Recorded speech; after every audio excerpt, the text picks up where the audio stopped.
So what happens when you take 100 people and put them through a series of absolutely insane challenges for a life-changing prize? Well, you get more than just a viral video.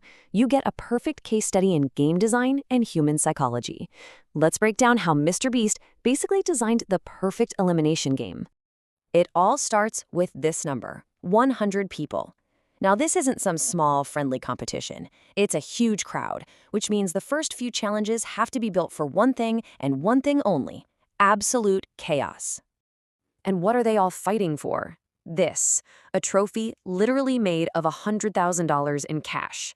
I mean, the stakes couldn't be higher, right from the get-go, so you know every single person is going to be giving it their all.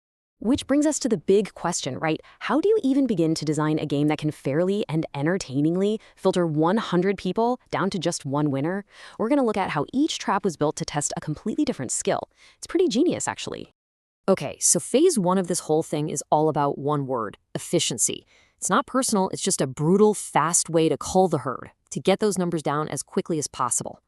The first two traps are just pure, unadulterated chaos. First, you've got this spiked ceiling coming down. It's all about speed and how fast you can react. Then you're thrown into a paintball war zone. Just a storm of paint flying everywhere.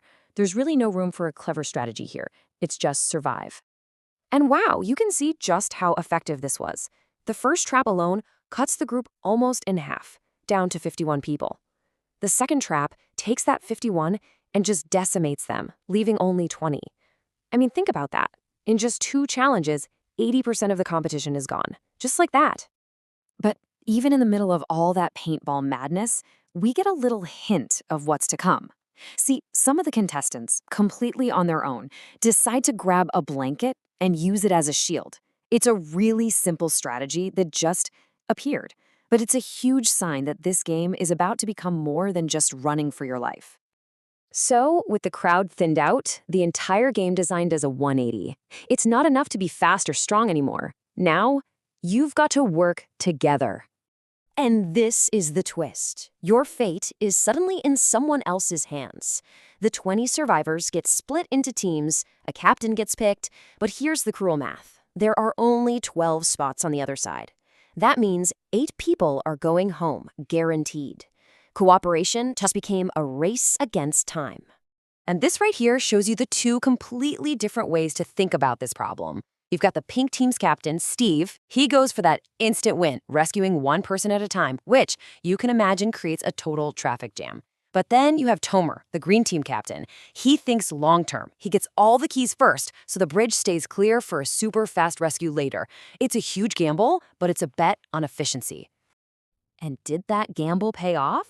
Oh yeah, the results are crystal clear.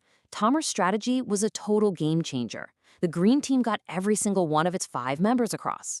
The other teams, they all suffered because of those bottlenecks. Just like that, Tomer announced himself as the guy to watch, the master strategist. Okay, so the game shifts again. We went from pure chaos to group strategy, and now it's getting personal. This next part is all about individual endurance, but it also forces people to make and break alliances. The design here is just so clever. So a captain gets chosen, right? But their power is to directly pick 2 other people to compete against in a 3-way battle. For the very first time, getting eliminated isn't just about failing. It's about someone pointing at you and saying you're out.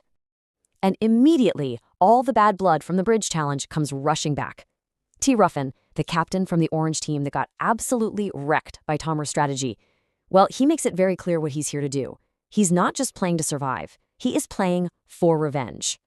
So after a few brutal rounds on that spinning machine, the dust settles, and only 4 are left standing.